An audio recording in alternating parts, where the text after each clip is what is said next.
ask my fellow panelists to please join me on stage. I'll do it in the order of speaking. Tim, will you join us?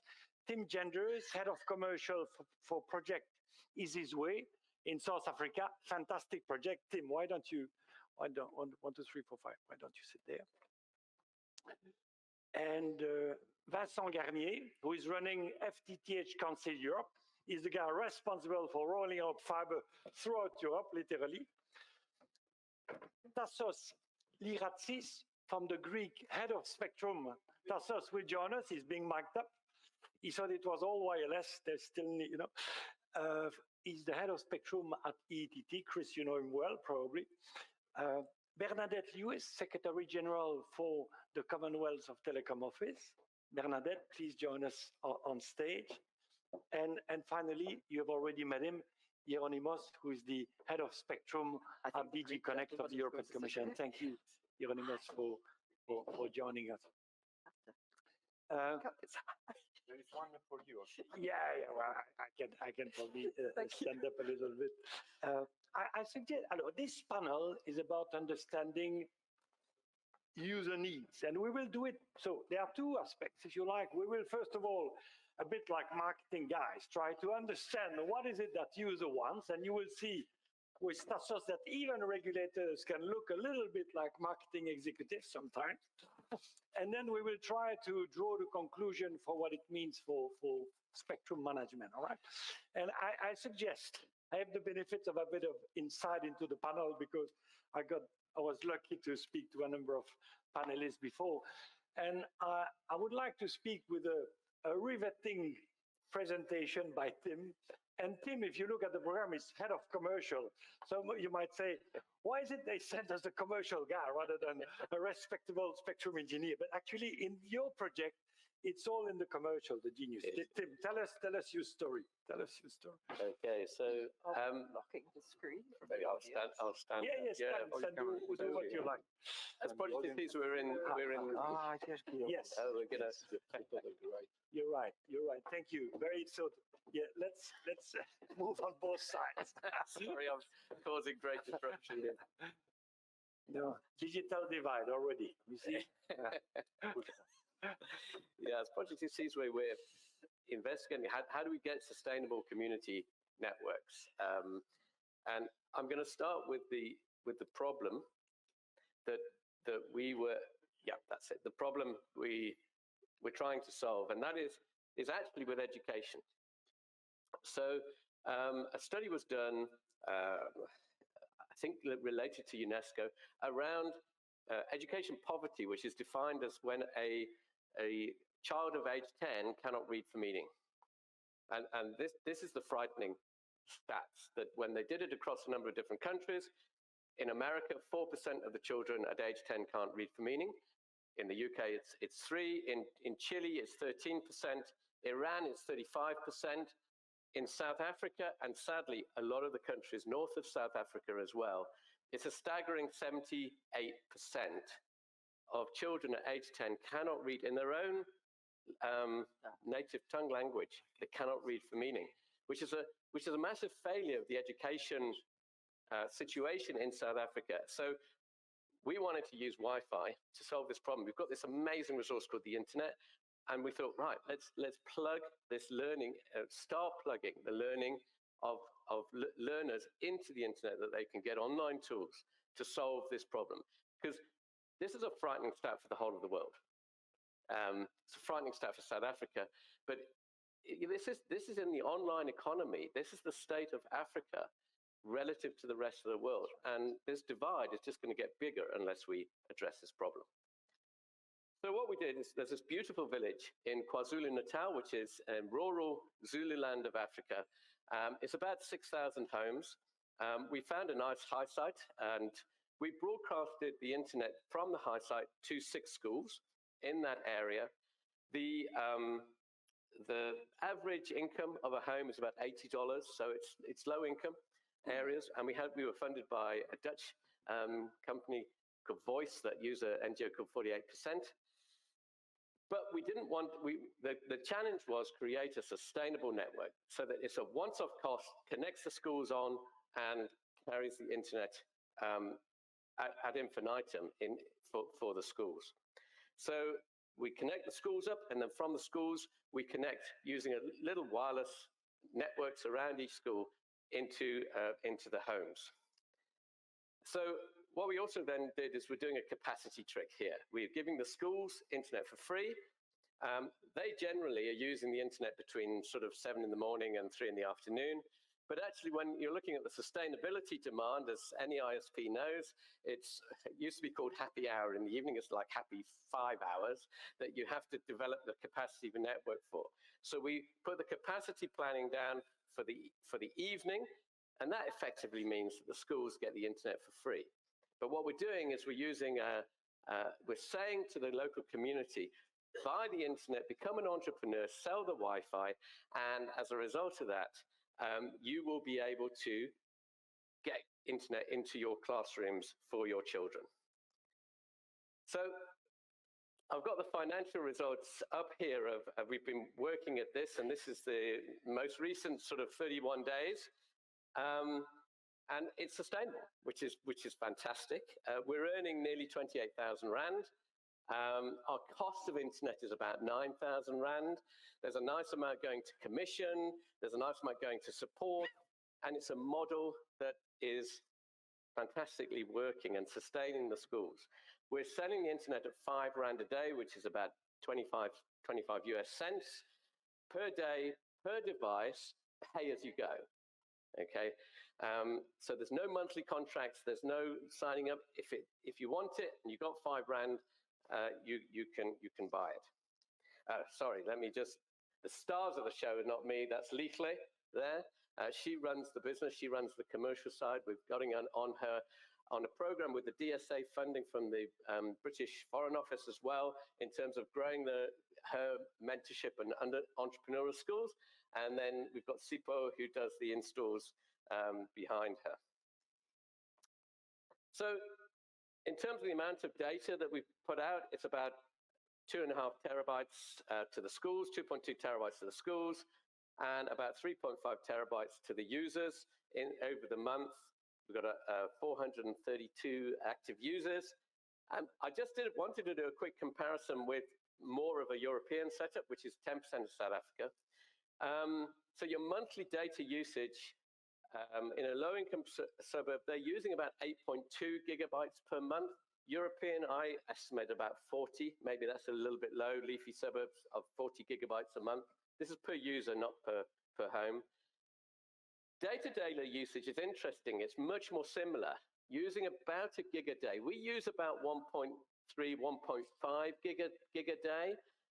In our network, they're using about a gig a day, but the last stat is the interesting one. What they're doing is they're using the pay-as-you-go to manage their budget. Now, I always think about economic, I'm far more impressed with someone that managed to live on $80 a month than I am with someone who manages to live on $80,000 a month. I'm way more impressed with the $80 a month. They're the real financial wizards in our world. Now, they manage that budget. They come on every third day.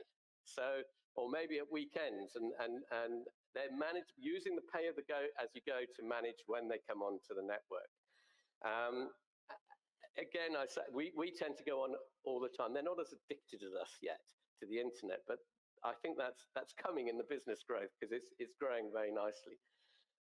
Just to finally, just what's the sweet spot of getting the internet cost in there into a school? I think the sweet spot is about $1 a meg. It actually funnily lines up quite closely with Starlink's pricing. If it's $200, the sustainability model doesn't work. $200 for 100 meg pipe into the school. Fiber pricing is coming in probably around $35 a month, but fiber companies, because they don't want you reselling off the end of that, so that's not available to us. So this $100 for 100 meg pipe a month is great for then getting the sustainability model working. And the final slide is, well, what have we learned? We've learned that communities, there are absolute diamonds in every community, and they're totally able to connect themselves up. Secondly, and this is through some work with the DSA project that we've done, is we've done mentorship, and the frustrating thing is when they don't listen to us. So we've decided actually some sort of KFC model, franchise model is the way to go forward, is so that they do listen to us. If you buy this kit, if you put these systems in, if you have a central network operating center, if you follow strong measurement and procedures, and you follow what we tell you to do, it's going to work. And we've really learned, we've actually just got to get stronger on how to do this. And if they do it, it all works well. Contrary to what Professor Raoul said, and that's very much in the context of the New York American of a gigabit per second per home. That's what a home wants. We feel a home doesn't need more than 100 megs per second. It doesn't need more than 5 bedrooms or 100 megabits per second. And I think in the African investment perspective, that's always been a challenge, because the investors want to see this growth and they see fiber as having a limitless capacity. But fiber's got lots of rollout problems associated with it. It's great if the density is good, but in rural Africa, it's hard to make the numbers work. If we focus on 100 megabits per second, then the investors become more interested. And also, if we focus on trying to limit the capacity constraints of wireless, and that's all about getting 6 gigahertz to Wi-Fi, standard use, outdoor use, not just indoor use, getting 6 gigahertz to Wi-Fi across across lots of African countries we would like. I mean, South Africa's been great in doing the first half indoor. We'd love them to move it to standard. The challenge we want to put down is regulators, if you do that, I believe within 5 years, we'll connect 50% of the homes up in Africa to fixed broadband, and it will have a massive impact on the economic growth of Africa and the education of Africa. Thank you. Thank you, Tim. I had the privilege of spending an hour with Tim on a call last week. You cannot imagine how great this business model is. So grab him at coffee break and so on. There is much more to be said about this project. It's literally brilliant. Vincent, the political objective in Europe is to have fiber for everybody by the end of this decade, and you're the man helping this to happen. Tell us, what is it you're doing and how Wi-Fi come into the picture? Thank you, Philippe. So maybe, good morning, everyone. I'm the Director General of the FTTH Council Europe. We, with Trade Association, we have the objective to promote the rollout and adoption of fiber across Europe. I know some of you come from other part of the world. We're part of a global alliance. There are similar organizations everywhere in the world, and we have that alliance where we meet and share the same objective. You heard a few minutes ago that at least in the EU, 64% of households have access to fiber. It's about 70% across Europe. The real issue is that only half of the households are really taking the service, which means that at European level, 35% only of citizens are effectively connected to the internet on full fiber networks. So for us, we share that objective and that goal to bring a gigabit fixed connectivity to everyone, everywhere in Europe. We are likely to reach 90% by 2030 in coverage. It's probably reachable. But if we don't accelerate adoption, there is no way we will achieve the real objective, which is to have an effective usage of the potential of full fiber network across Europe. And one of the key drivers to achieve adoption is to ensure customer satisfaction and make sure that all the benefits of fiber are fully understood by the users. That's one of the other key drivers. And we think that from that perspective, Wi-Fi and fiber are totally intertwined. 95%, that was said by the previous speaker, maybe 95% of mobile data consumption is actually indoor. And the vast majority of users of fiber network are eventually connecting their devices wirelessly.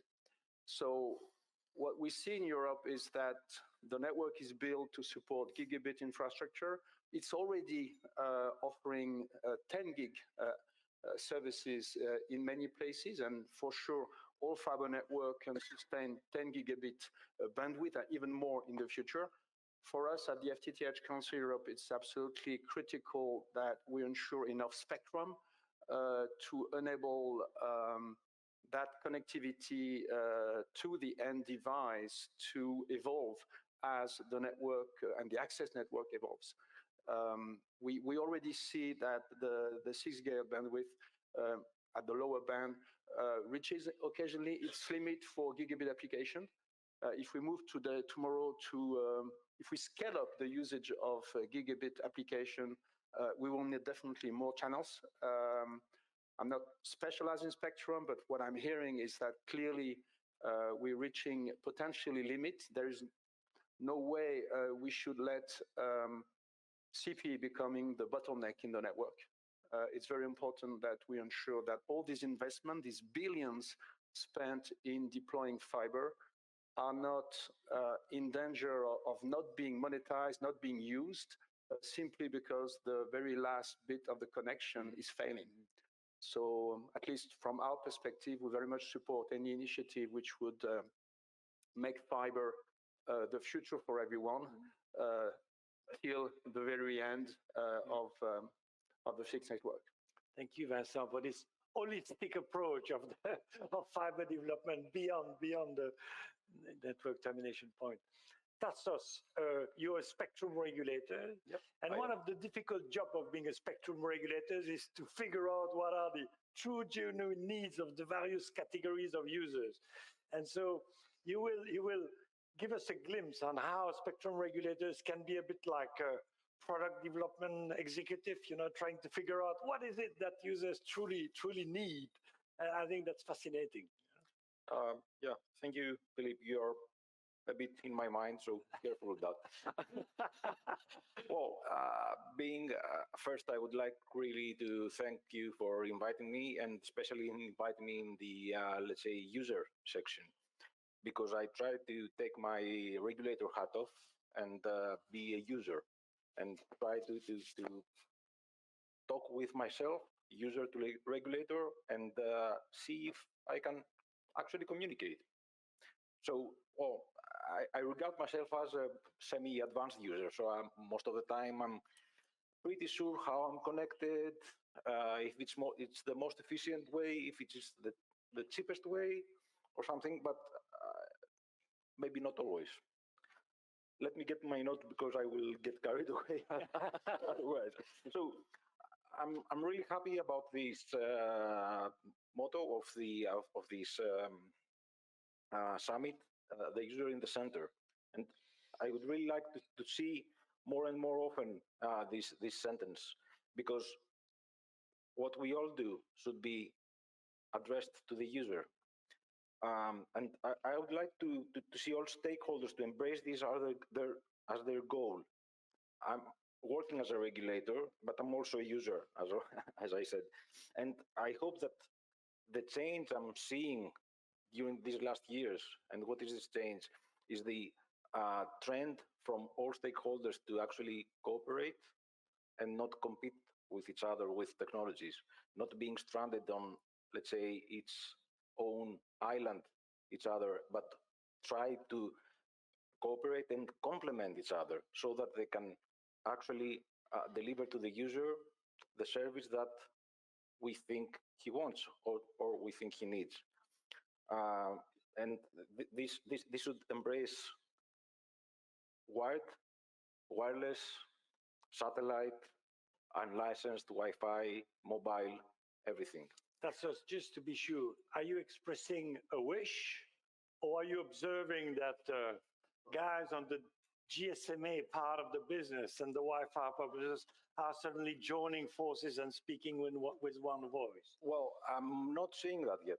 You're not seeing, so yeah, it's more on, it's more on your wish list than in your observation. You may know that, well, at least in Europe, we are engaging in a dialogue to see whether and starting with this famous upper 6 gigahertz band that I'm sure that is going to be discussed quite a lot and is being discussed, we are trying to find a way to share.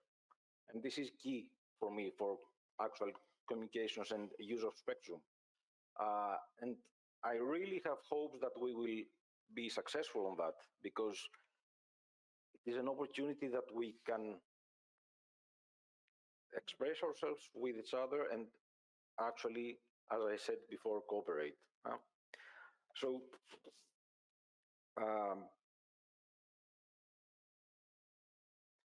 yeah, we are all experts in the room, and we are able to communicate with each other. We can say that we speak the, let's say, the same technology language, but I'm not sure that the user understands us, and I'm not sure that we understand the user yet. So, as a last remark for opening this discussion, I should encourage all of us to listen carefully, to open our eyes to every direction, to stakeholders, operators, regulators. We say that we learn from each other and try to find out what is the best way to actually service the user, combining everything we know, combining all the technologies that we have available, so that we all benefit. As regulators doing our jobs, as user benefiting from us and everyone. Thank you very much. Maybe in the Q&A we should go back to your wish to find a way to share and brainstorm a bit on the various ways possibly to share. Turning to you, Bernadette, I'll change side now, otherwise, I will prevent the audience from seeing you. But no, don't move. With Bernadette, we're very fortunate because in one presentation we will see 56 views. The CTO covers 56 countries and a wide variety of socioeconomic condition and geography. So please share your vast knowledge with us, Bernadette. Great, thank you very much. And the Commonwealth Telecommunications Organization is the oldest intergovernmental institution of the Commonwealth that is dedicated to information and communication technologies. It could trace its history back 123 years or so to the Pacific Cable Board, which was a collaboration between the British government, New Zealand, Canada, and Australia to complete the British Empire's global telegraph network. Was it cable and wireless?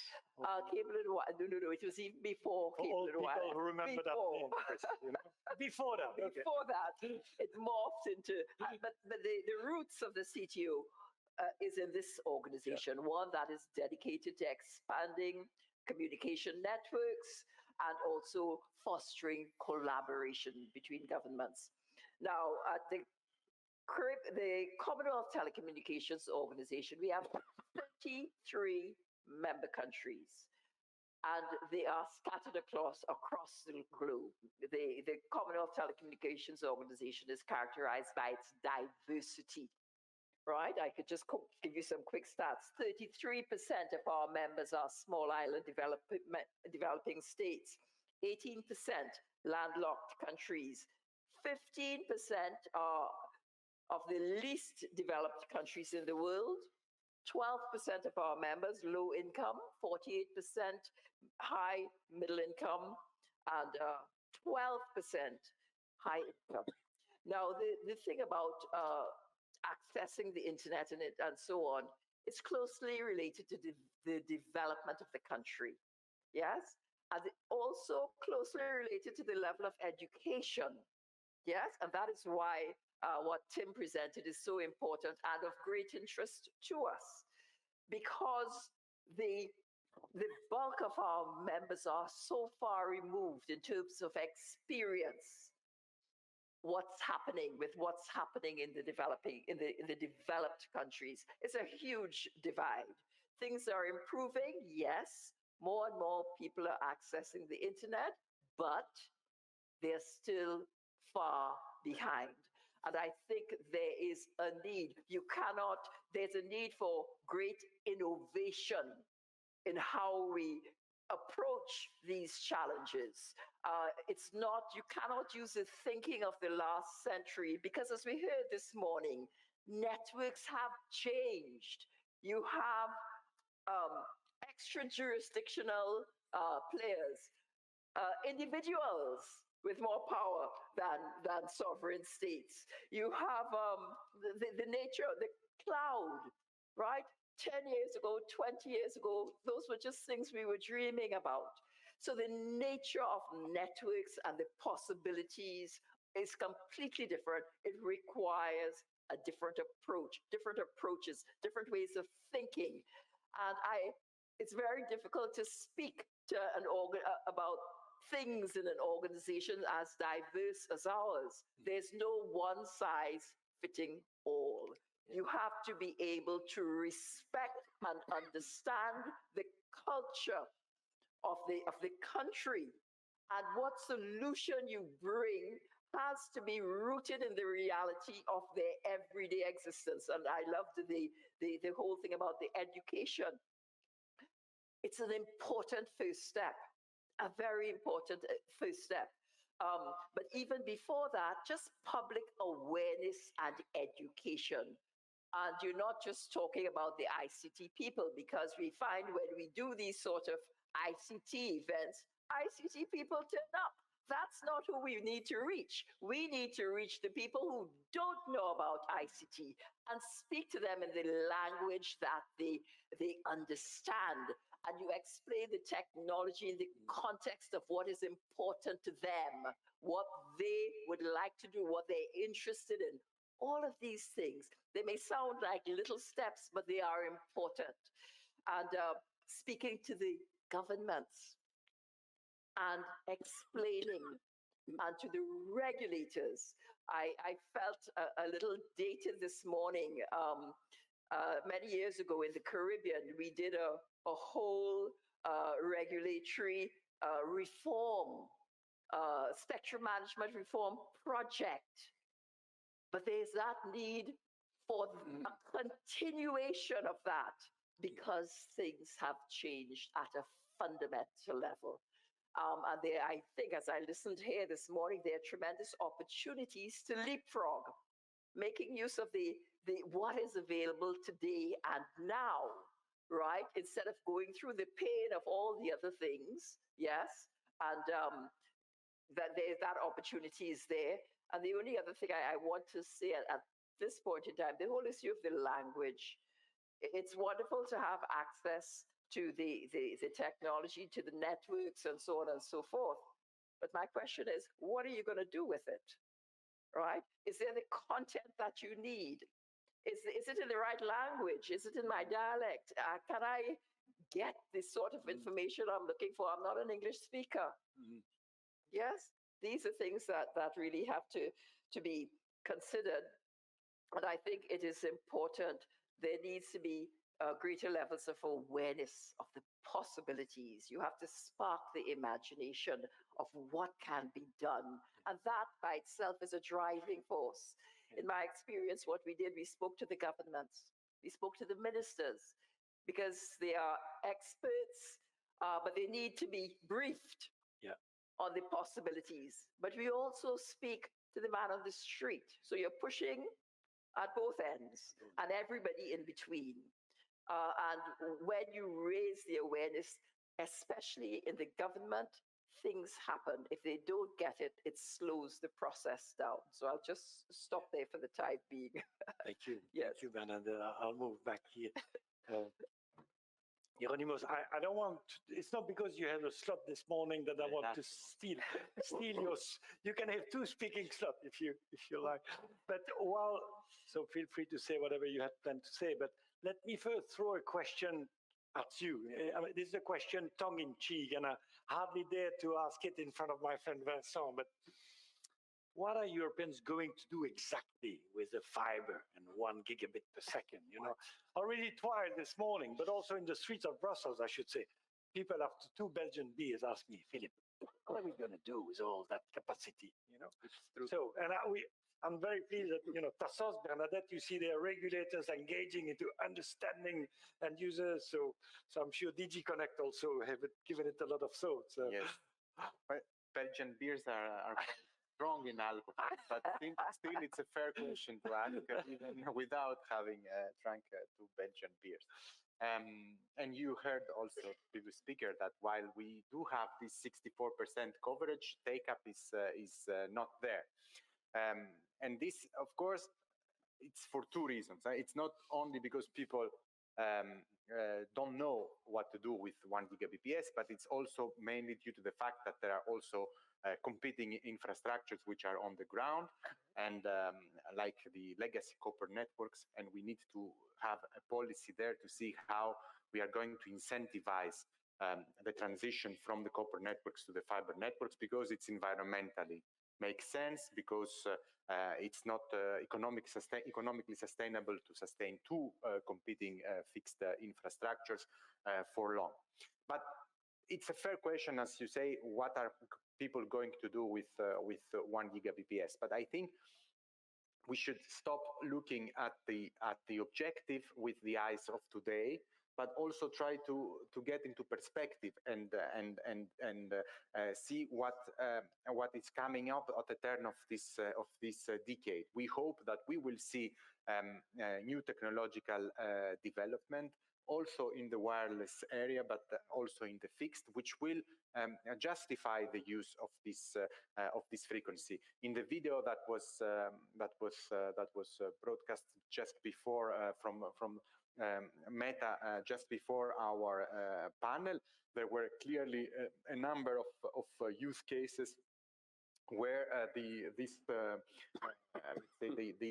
amount of data will be necessary. It's augmented reality, it's virtual reality, it's holographic communication. So I think it is going to happen. It will come, and we better be prepared for it. And in any case, we are speaking about technology which is a lot more environmentally sustainable, and it's an investment for the future, not only for 2030. It's an investment for the decades to come. But I'm not here to sell to you fiber to the home. That's not quite like it. This is Vincent's job, so I will try to come back to why I'm here, to say that in the wireless world, we need also to be prepared for this future. And the future, as we cannot see as for the fixed, we cannot see the future with the eyes of the past. I mean, we have to understand that the times where for every new mobile technology we would find clean spectrum that we would harmonize, and we would give, we would have a separation, and this would go on, have passed. Spectrum scarcity will be there, and there will be less and less greenfield spectrum to harmonize and to assign. So spectrum sharing is not a choice. I think it's a need, and it's a necessity that we all have to see. And I'm happy to see that at least regulators between ourselves are quite unanimous on this, and we are all looking at the ways where we can eat the cake and have it, because this is the only solution where we can how we can move on. I mean, of course, end users, and we are in a panel for end users, they access the internet in the best way that they have available at that moment. If you are at home and you don't have a good 5G and you don't have a good fixed network because your provider is only providing you DSL congested, or I don't know, a shared cable network, then you are inclined, when you see that the video doesn't download, you're inclined to see what kind of mobile coverage I have, and will the video be downloaded better on mobile? If on the contrary you have good fiber, you have good Wi-Fi, or you are at the office also, you want to, you see that the 5G network does not penetrate the glass or thick walls. Again, you look at the Wi-Fi. But so I think for us, it is important that what we need to do is for at least for a long period of time of coexistence, and we will need to support and to make sure that both technologies coexist, complement each other, and have access to sufficient large chunks and channels to be able to sustain those services that we want to see in the future, the virtual reality, the holographic reality, and everything. And as I said, I mean, I think it's not only us. We at least from the regulator side, we see that this is a trend. And more concretely, this is what we are trying to do with the mandate that first of all, with the request for opinion on the long-term vision on the upper 6 GHz band from the RSPG, where we think we will a lot will come from this, but also on the mandate that we are preparing together with the member states on CEPT to assess the feasibility of the sharing in this band. And the intention is to make this, to draft this mandate in a way which is as balanced as possible, not predefining anything, keeping all the options open, and not privileging any technology or the other. And we really hope that we can finalize this in the near future, so that CPT can work now, take the hot potato and carry it, and so that we can in the end adopt a decision by 2028. I mean, in the corridors, I heard also a lot about the LETA report, the Draghi report. Stop me if I'm speaking too much. No. You have all liberty to stop me. Yeah? Back, you know. And I'm happy to see that the Draghi report, which was published, when was it, 2 weeks ago, is quite balanced also on this respect. And I think it shows exactly the direction that we need to find a balanced solution, which would ensure that it benefits the end users wherever they are and whatever network they have available in their vicinity. Okay, I'll stop it there. Thank you. I keep the right to come back. And you are right to mention Guillaume, because his presentation certainly served to illustrate that when it comes to try to think of future user needs, with a bit of imagination, the sky is probably the limit, even if we cannot point to. Coming back to you, Tim, I've got a soft spot for this. I'm not a shareholder. Could you confirm I'm not a shareholder? Not yet. Not yet. But if you had a magic wand, what would you ask regulators? What would you, we heard your presentation, a successful project thanks to your commercial, genius. But on the regulatory side, it's mainly regulators in the room, what would you change, in South Africa, but more generally in the project where you hope, in the countries where you hope this business model will be rolled out? Well, first of all, it's lovely to see our regulators in the room. So it casts us in the room. So voilà, so you can express your wishes what I want. directly. We've made it very clear. And, I think in terms of interacting with regulators, we made, as the Wireless Access Providers Association in South Africa, made a very clear and conscious decision. We're only going to ask for one thing. and they're going to get fed up with us asking for it. And that's what I've put, is allocate 6 gigahertz to standard use, to outdoor use across the whole band, and watch and see what SMMEs will do with that, because the equipment in that is cheap, the methods are there, and that will connect up Africa. So South Africa, and I think the same applies, to the countries north. So it's the same old story, I'm afraid. 6 gigahertz. Yeah. Marta is staring at me, wondering whether Tim is going to say something on AFCs. Maybe Yes, this is your chance. Obviously, the AFC. Are you not staring at me? Saying, let me shoot. Okay, this Yeah. we can discuss that later. Yeah, so the AFC is there to Yeah. protect the incumbent, and obviously that's, Voilà. So you know, it's safe. What you're saying, yeah, what we want the whole ban, but Yeah. don't worry, those who are using it will be yeah. safe. So Yeah, we're not really stealing it from them. Okay, yeah, Yeah. good.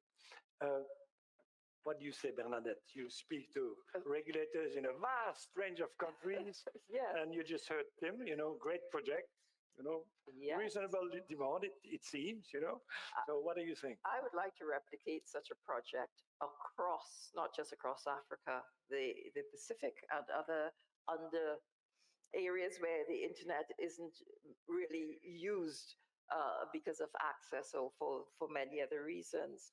But I think, one of the roles of the CTO, and it's a program that we are going out on a massive public awareness and education program to visit our countries, but this is a message that we could take consistently, and the value, the efficiencies, the increased capacity, all of those things make that 6G just natural. The next step, it's a must. It's going to help, I think, tremendously. So I would take some advice from Tim here, and that is a message that we will certainly take on our awareness building and public awareness campaign. Thank you, Bernadette. Well, What was the trip then, Tim? that's lovely, because I would love to roll it out in one of the Caribbean islands.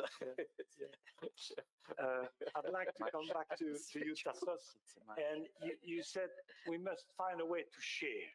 So I was not sure how much you were ready to say in public now, but let's be daring. Yep. If you were brainstorming freely in one of Chris' working group, maybe, what sort of ideas would you be airing behind closed doors? What are the various ways of sharing that band? Chris is already voting or taking notes. Let's open the doors. That's what we are here for. Let me first say two things that may be not contradicting, but they are complementing each other. I'm quoting a line from Tim's last slide, saying that a home does not need more than 100 megabps, right? And Gerasimos is right. If we stick to that, there's no need to make anything more. Most of the, let's say, developed countries have this speed and maybe more, but we are going for more. So there's a very important word there, need. Yes. But there's also another important notion, good to have. I mean, before experiencing high definition television, I was quite happy with standard definition. And before experiencing ultra high definition, which I haven't yet, I'm quite happy with high definition. So do I need it? Will I need it more if I have it and can't live without it? I'm quite fortunate to have, let's say, two homes for my holidays on two Greek islands. Whenever you're there, drop me a line and I will buy drinks. Why you need Greek friends? Yeah, one of them has a fixed line with not fiber, but well, it's quite a reliable ADSL line, very basic. But it's really enough for us to telework, see some movies and things. The other one has no fixed line at all. So I need my telephone line to make it a hotspot and then serve Wi-Fi to the whole building. So I see a balance. We need both. There's no one technology that is the winner. I totally respect the numbers shown by Guillaume in the last slides, but I feel that going one way only, we are going to miss something. Mm-hmm. Speaking from my country, Greece, there are a lot of islands, there are a lot of hard to reach places. So is fiber to everywhere a reality? That's appropriate. Not sure. Is mobile everywhere a reality? Maybe closer to the fiber, but again, No. it won't be everywhere. Satellite people, please pick up. There is a solution there as well. Yes. Yeah? I mean, we are pressed for connectivity to 100% of geography. I cannot achieve it. Help me to find ways to reach everyone and serve everyone, which I cannot do it right now. So I'm not sure if I'm answering to your Not really, question. not really, but But I hope you're not I'm- avoiding it. Now let me push you a little bit Yeah, more, but not further than. I see, I No, see no, a the balance, yeah? yes. Yeah. No, you do. I was joking, of course. No, you said it very eloquently.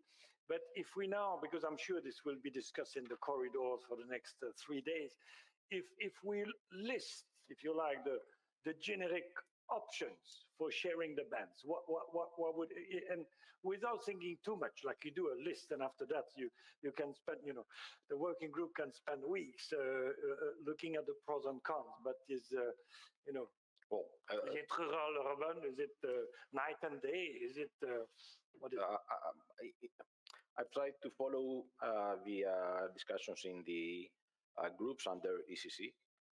So Greece, Greece is a group, and the groups are under that. Well, you can share by geography. You can share by frequency.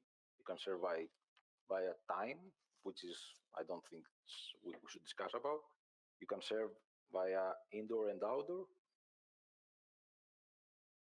But in all those scenarios, you have to find consensus and try to cooperate, as I said. Yes. I mean, I don't think that there is a, let's say, a dominant scenario that we're going that way.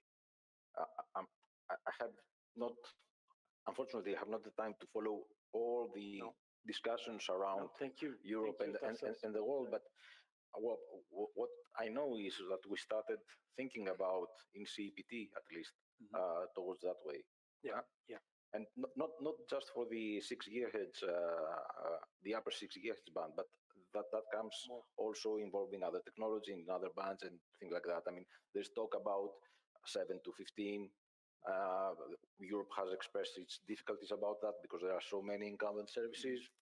I don't know what the discussion in the next WRC will bring, but yeah, sharing, in my view, is the only way that we can achieve something, because everyone says they need spectrum. Spectrum is finite. Spectrum is already used by other services, which are quite important in some areas, not so important in some others. So we must find, as I said before, and sorry about the long examples, but we must find the balance. We must find what fits in certain places, in certain services. Bernadette, coming back to you, you talk to many regulators around the world. Do you see, this move towards having more regulators looking at spectrum sharing, or Absolutely. yes? And it is what is appropriate for your environment. Yes, and I said, the countries, the majority of countries that I represent, they are, lack of infrastructure. These are real things, the internet access is low, relatively low. As I said, there's a huge divide. And it is important, I think, that you have these discussions, right? Very important, and select what is appropriate for your environment. Because sometimes, you may think the bells and the whistles, but you don't have electricity. Yeah, that is a real issue. Those are things we have to consider when we are building out our networks. Yes. Thank you. Hieronymus, we now, I'm sure some of people in the room are delighted to see that. We now see in EU document the word dynamic and spectrum in the same paragraph. Is this something new? Is it so that I just missed it in the previous years, or is it like a revolution? I wouldn't call this a revolution. I think we have been looking at sharing possibilities from many, many years. I remember an RSPG opinion back in 2013 already about licensed shared access. And I mean, as I said before, it is not an option. We are looking into sharing possibilities, and we are looking into ways to adjust the regulation to, as Bernadette said, to the local circumstances and characteristics. We cannot expect that the same solution that works for a developing country is the same that should be applied to a developed country. In the EU, we have been working on shared access for many licensed shared access, for instance, where there are technical or geographical constraints could work. For instance, we are developing our approach on the 3.8, 4.2 band, where there are incumbent users which require to be protected, which need to be protected, satellite radio altimeters, and in these circumstances we are looking at more localized networks.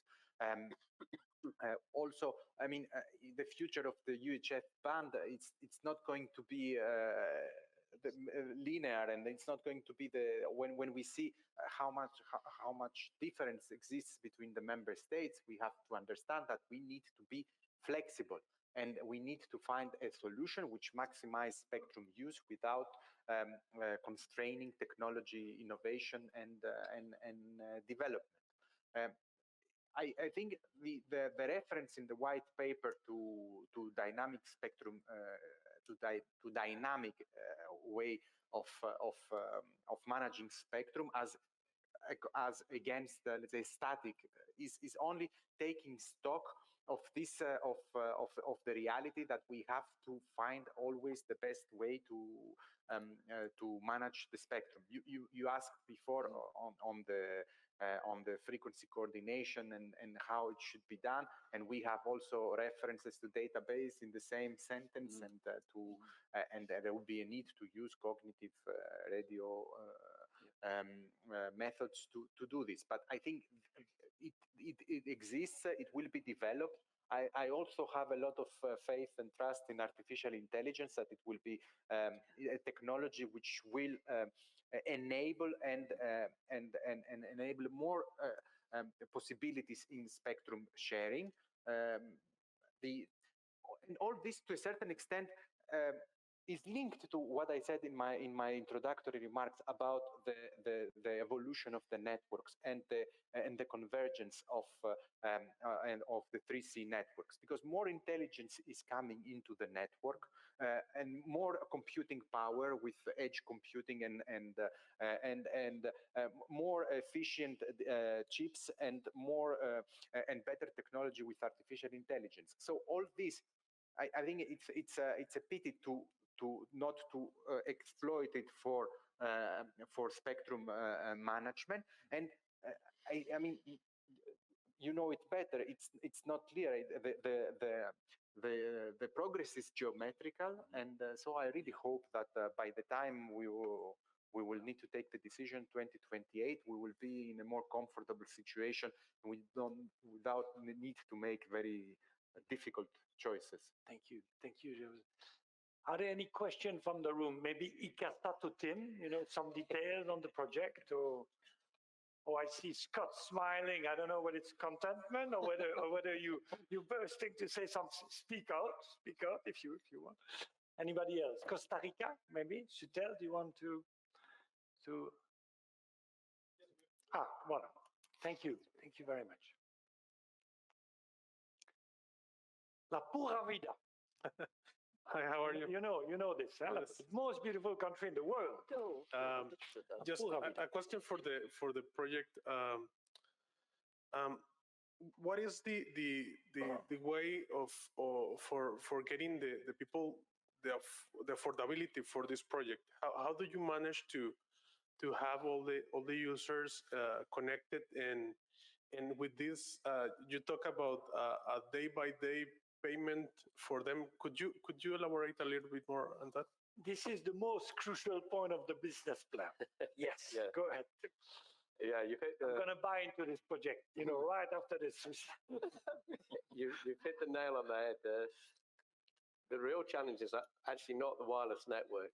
The real challenge is that I've got Wi-Fi, I've got a device, I've got 5 Rand, which is a very affordable amount. Within a daily hustle in low income, that's very affordable, 25 US cents. But I've got nowhere on the phone to, shove my 5 Rand in to get my Wi-Fi. So we're working with a mobile wallet there. We're improving that, but that whole ease of transaction is the real challenge as well. So, and it's also changing from a completely. Our townships and our rural areas are very cash-based societies, and now we're trying to make them, online account-based societies, and that's probably the biggest limiter. I think it would fly more if we weren't also trying to change a 10,000-year-old habit of using cash. So that's against us. But even with that, the numbers are working now, which we're extremely excited about. Marta is indicating to me that we should come to an end. Please join me in thanking the panelists. Thank you, guys. Thank you very much. Well,